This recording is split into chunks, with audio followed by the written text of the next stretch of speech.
مزارات کے بارے میں متضاد باتیں، یہ بڑے ویسے سوالات بڑے انہوں نے جی وہ اشارتاً کنایتاً کیے ہیں۔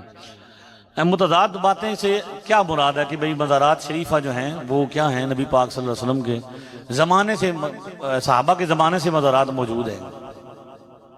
سب سے پہلے مزار کس نے بنایا؟ بھائی صحابہ نے بنایا۔ کس کا بنایا؟ نبی پاک کا بنایا۔ نبی پاک صلی اللہ علیہ وسلم کا وصال مبارک ہوا تو آپ کی قبر شریف کہاں بنائی گئی؟ حضرت عائشہ کے حجرے میں جو 4 دیواری تھی، کیا تھی؟ پورا ایک کمرہ تھا۔ تو اگر قبر پر عمارت بنانا منع ہوتا تو صحابہ اس کمرے کے اندر کیوں نبی پاک کی قبر بنا رہے ہیں جو کیا ہے؟ اوپر ہے۔ کہ قبر کے اندر اوپر مزار بنائیں، عمارت بنائیں، یا عمارت کے اندر قبر بنائیں، بات ایک ہی ہے نا؟ کہ قبر کے اوپر عمارت بنائیں یا عمارت کے اندر، تو بات تو ایک ہی ہے کہ نہیں ہے؟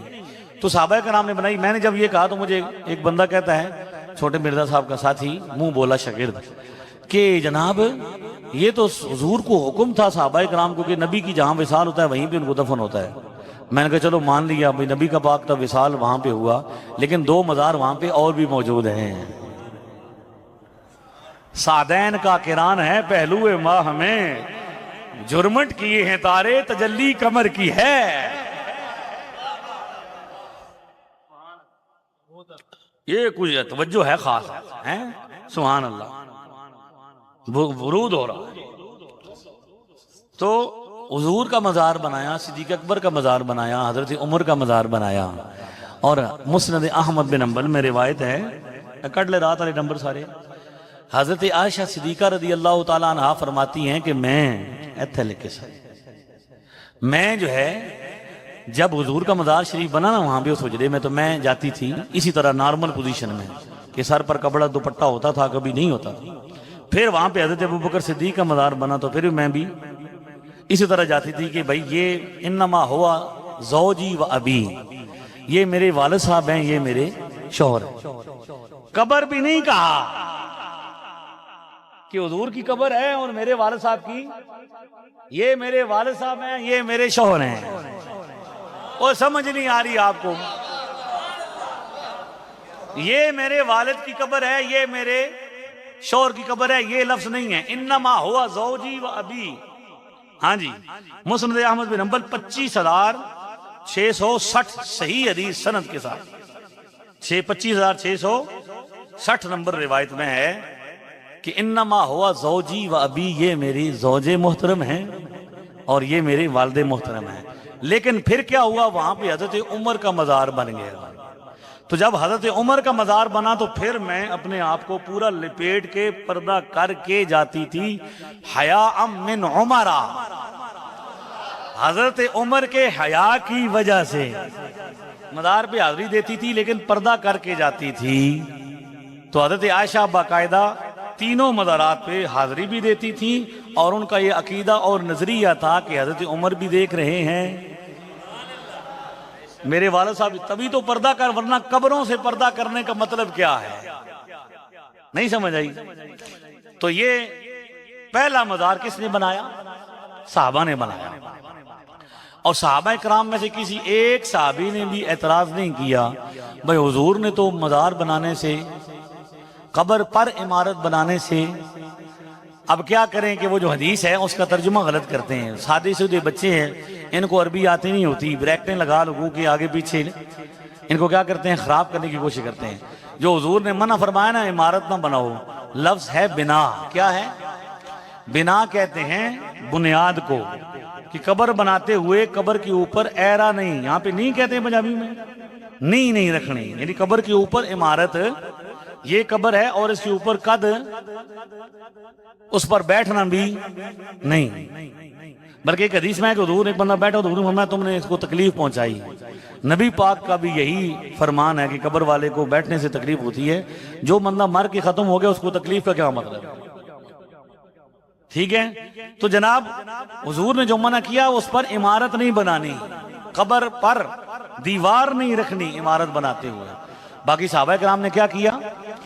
اور جس دور میں حضرت عائشہ نے وہ عمارت بنائی، حجرہ تھا وہ تو بڑا کچا تھا، ہر زمانے کے ہر خلیفہ نے اس عمارت کو، اس مزار کو تعمیر کیا، پکا کیا، حتیٰ کہ عمر بن عبدالعزیز نے اس پر پھر کیا کیا، بہت زیادہ اس پر پھر گنبد بھی بنا دیا گیا، ٹھیک ہے، تعظیم کے لیے۔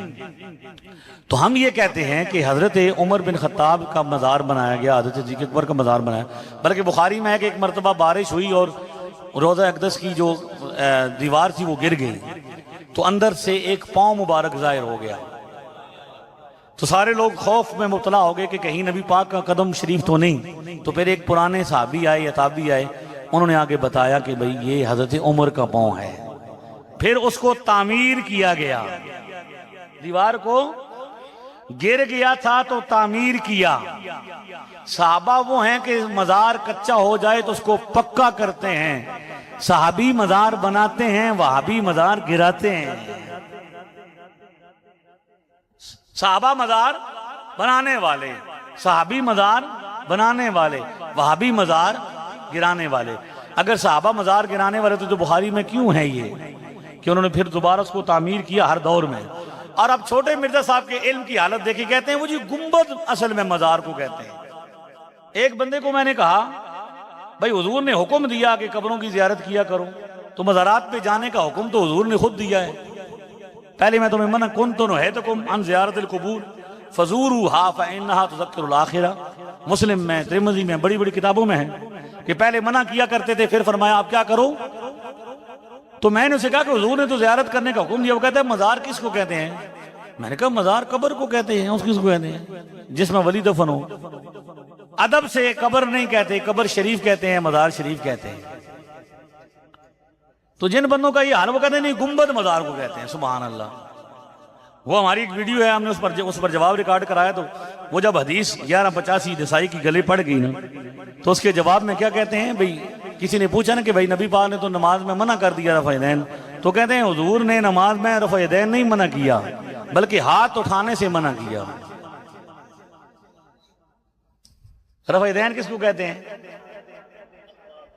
علم پہ ڈلدا ہے جی، چھاٹا مار رہا ہے، ہاتھ اٹھانے سے منع کیا۔ تو رفع یدین کس کو کہتے ہیں؟ عربی زبان کا لفظ ہے، رفع یدین کا مطلب ہی ہے دونوں ہاتھوں کو اٹھانا۔ اہل سنت میں ہونے کا دعویٰ اور اچھا جی، منہاج القرآن کا عقیدہ اہل سنت سے پوری طرح آپ کو کبھی نہ رکھتا ہوں۔ اب یہ ہے کہ میرا تو زیادہ اس حوالے سے مطالعہ نہیں ہے، اور دوسری بات یہ ہے کہ بھئی میرا ایک خاص عنوان ہے، موضوع ہے، وہ ہے بد مذہبوں کے خلاف گفتگو کرنا، لہذا میں اس کو زیادہ پڑھتا ہوں۔ اس لیے یہ جو سنی ہیں یا سنی نما ہیں یا سنیوں سے ہٹ رہے ہیں، اس کے لیے دیگر سکالرز ہمارے بہت کام کر رہے ہیں، آپ ان سے زیادہ دیکھ سکتے ہیں کہ بھئی وہ مطابقت کے اندر۔ میری تو نہ کبھی ملاقات ہوئی اس طرح کے کسی بندے سے، نہ میں کبھی کسی کے ساتھ شامل ہوا، نہ اٹھا بیٹھا۔ اس لیے یہ سمجھتے ہیں کہ بھئی اس طرح کی بے اعتدالیاں کی جاتی ہیں، جو بندہ بھی نکلتا ہے انہی سے نکلتا ہے، تو کیوں نکلتا ہے؟ صحابہ کرام کے جتنے گستاخ نکلے وہ سارے پہلے ان کے ساتھ تھے، تو کیوں ایسا ہوتا ہے کہ یہی لوگ ہی ہر بار؟ تو غور و فکر کرنا چاہیے ایسے لوگوں کو کہ وہ بد مذہبوں کے بارے میں، یعنی سب کے ساتھ ان کا اتحاد ہے، یہودیوں کو بھی مسجد میں بلا لیں، ہندوؤں کو بھی بلا لیں، لیکن سنیوں کے ساتھ اتحاد نہیں ہو سکتا، باقی سب کے ساتھ ہو سکتا ہے۔ تو کچھ تو غور و فکر کرنا چاہیے، احساس کرنا چاہیے کہ اہل سنت و جماعت کو توڑا نہ جائے۔ اہل سنت وہ ہیں جو امام اعظم ابو حنیفہ، حضرت شیخ عبدالحق محدث دہلوی اور اعلیٰ حضرت فاضل بریلوی، تین شخصیات کے نظریات کے پابند ہیں۔ تو جو اعلیٰ حضرت کے نظریے سے، عقیدے سے 1 انچ بھی دائیں بائیں ہیں، ہم اس کو پکا سچا سنی نہیں مانتے۔